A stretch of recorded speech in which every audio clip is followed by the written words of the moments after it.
went to Southern, Yeah. right? Or was that after your sophomore year? No, that was the junior year. Junior year. Why don't you explain that process a little bit? What's it like going from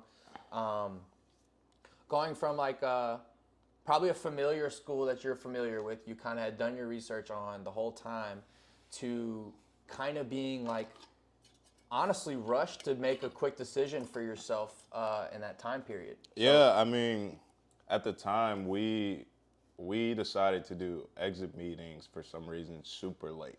Okay. So I think when we did our exit meetings, it was in June, and we were shut down for COVID early in the year, like That's right. I don't even like remember. in March. We It's were like March shut down. 17th or March 15th or something. Yeah, like something there. So it's like you got to think in that time, people already had their exit meeting, other schools. So like we don't even know what we're doing. Like we're getting told one thing and then another thing's happening when meetings come. So we're sitting there looking at it and we're like, wow, I have nowhere to transfer because all these teams are full now. So for me, I was actually considering going to a D2 or to an NAIA, but I got to meet and speak with Carrot Jackson, and he was the closest coach that I spoke to that reminded me of Robichaux when it comes to discipline and how to play the game. And that was ultimately what guided you into that decision making. Yeah. And what would you say? You know, because there are a lot of kids who are seniors in high school, and some guys are freshmen, and you know you got to make a career decision for baseball. Tell me why you did consider those other NAIAs and those D2 schools. It's about getting out and going to play somewhere. Like, if we're truly being honest, I know a lot of D2 or D3s that can compete at a D1 competition level. Yeah. Like go look at Tampa, Florida, or what is it, Western Florida? Yeah, West Florida. Yeah. Yeah, West Florida. What is it? Missouri Southern. Like these are schools that can actually compete at a D1 level. Yeah. Just because it's down and not D1 doesn't mean nobody can play there. Yeah, I mean, guys holding their nose up to it, and you know, some guy's gonna go get a chance to go get it done. I So mean, you can go high perform. Doesn't matter where you're at. Guy sees you, and you're wearing whatever uniform. You know, I think a lot of guys.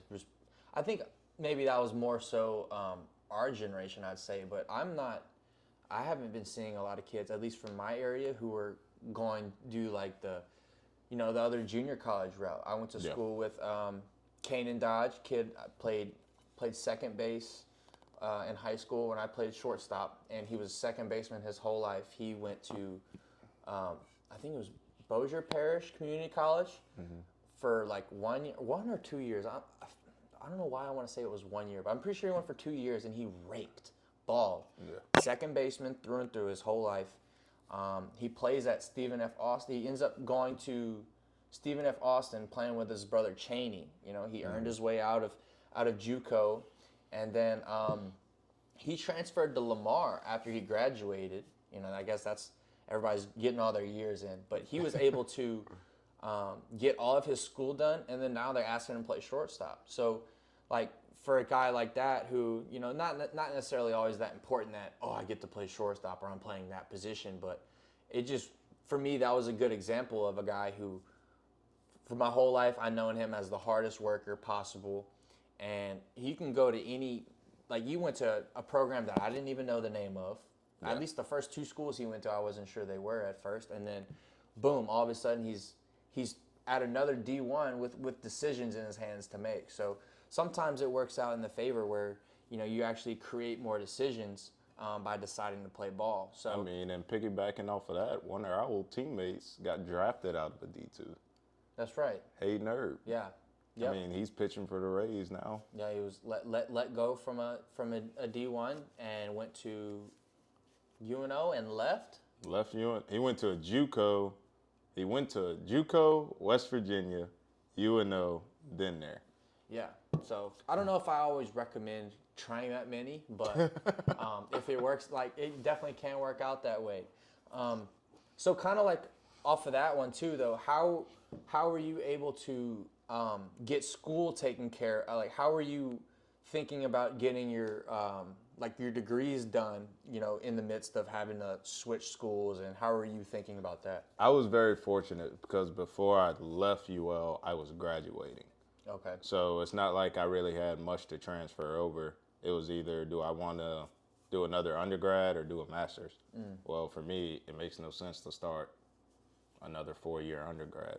I might as well just do my master's. Yeah. And continue to climb instead of being at the same level. Yeah, that's true, and that's more than I have. I am not finished yet, so Tremaine's got a one-up on me. What kind of advice would you have for a senior who just graduated and he knows where he's going? What would you advise for somebody about to show up on a camp for the program we played in? For when we showed up, what would you have recommended for somebody about to show up? I would say for like the program that we went into, it's one thing to be confident, but it's one thing to be quiet and sit back and listen to. I feel like that's one thing that you did really well when you came in. Is like you were able to sit back and learn from everybody, but it was never a question of if you believed that you could play. Yeah, I think that was big for me, kind of showing up at school too. I was kind of fortunate. I feel like before I was even there, I was told I was gonna have a significant opportunity to earn a spot. Mm-hmm. And so when I got to campus, you know, my only so listening, it's interesting you say that, but for me it was I wanted to earn the respect of the older guys. I wanted the guys who were just one class above me not to respect me because I deserved it. I wanted my play to confirm it. I wanted the senior to look down at me, the 18-year-old, and be like, that's the guy who's gonna help us win. So that was my approach. And you know, I think at times too, I probably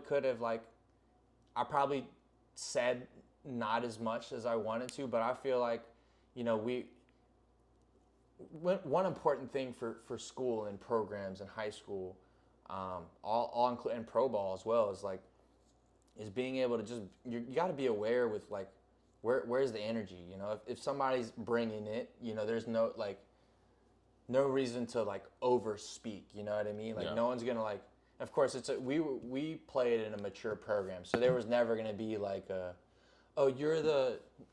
you have more responsibility than me, or you know, like we played for a very selfish program that really helped for guys to be able to get good information with no ego involved. Yeah. Get your reps. You know, you're helping the other guys get reps. We had guys hitting fungos to each other. We were out there maybe an hour before practice, just kind of like getting it right. Whatever we were doing, we had a little early work session. We're helping each other with the bats. You know, guys that you shared positions with, guys that you're in retrospect competing with, but you're in the fight to kind of sharpen each other. And I think that was a healthy way of going about it, because then you weren't really jealous of anybody's success, you know. But that was, you know, listening is important. You know, you have 2 ears and 1 mouth.